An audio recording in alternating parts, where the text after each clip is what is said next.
Most of the 47 have actually pleaded guilty by this point. Only 16 are contesting the charge.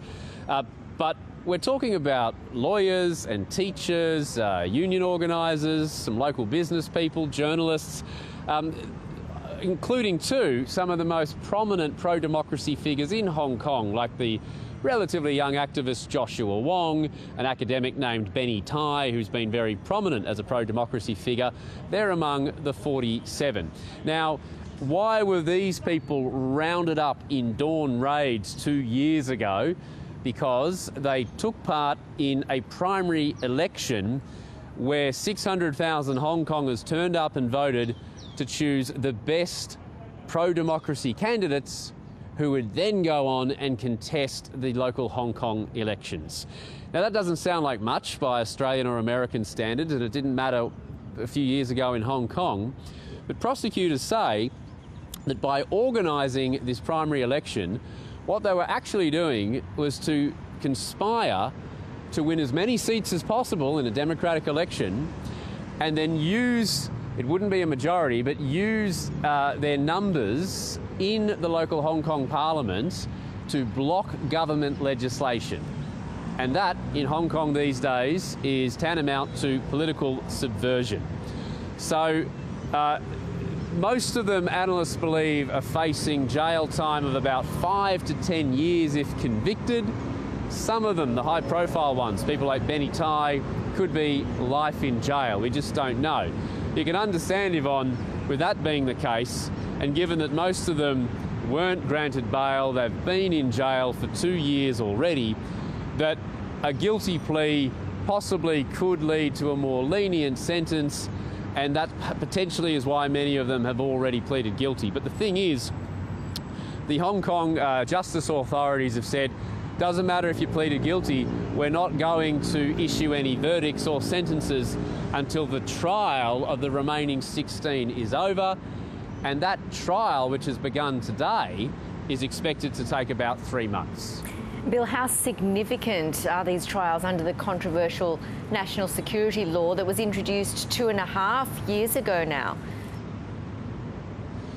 Yeah, this is the biggest trial to date. It probably will be the biggest trial in terms of the number of people who are facing prosecution. The thing is, we have a broad cross-spectrum of significant activists and others who are far less well known in Hong Kong's opposition pro-democracy community. So you would assume that some of the people who are at the lower end of the seriousness of this so-called offence, maybe if they are convicted, they might do, I don't know, 3 years in jail or something, given that most of them have already served 2.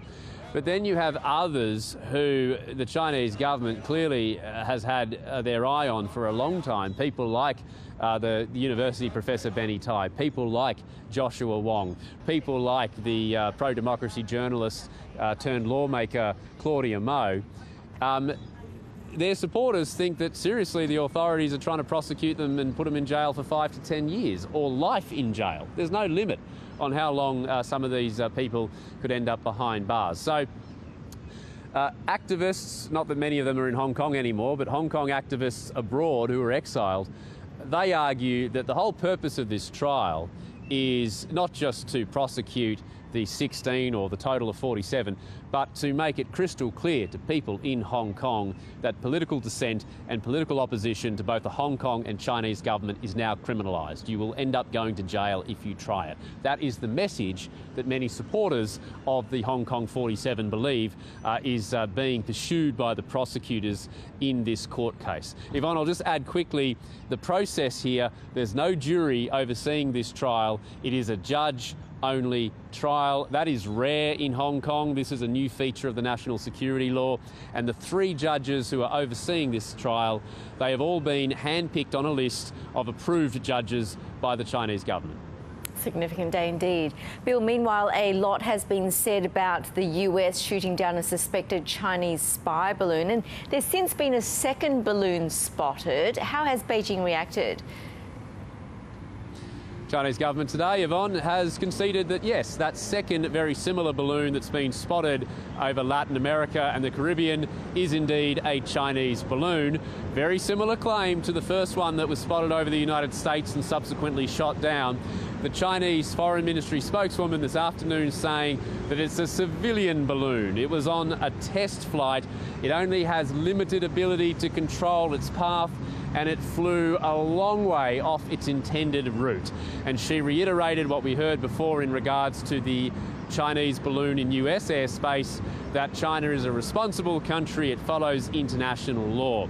So this is only going to build further pressure on the Chinese government, because you have to remember, Chinese airspace is completely controlled by the Chinese military. If you want to operate a drone in China, for example, you have to apply to authorities, you have to seek permission from the local department of the Chinese military to fly that drone. So even if these balloons are civilian craft, like the Chinese government claims, then at the very least, their operators would have had to apply to government authorities or military authorities just to launch these things in Chinese airspace in the very first place.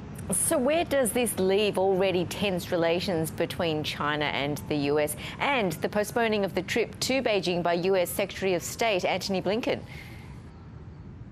Well, a couple of things. The Chinese government reiterated today through one of their vice foreign ministers, basically a senior official, what they said about 24 hours earlier, that the Americans were irresponsible for shooting down the Chinese surveillance balloon, that the Americans did not act in a calm, professional and rational way. Basically, a real sort of 180 on where Beijing was a couple of days ago, where when the Foreign Ministry very sheepishly admitted that yes, it is a Chinese balloon, but it's a civilian one and everybody should be calm, we're in contact with the Americans about it. Now Beijing's message is the Americans, it's their fault for shooting it down. Shouldn't have done that, completely irresponsible. We reserve the right to take countermeasures if similar incidents happen in China.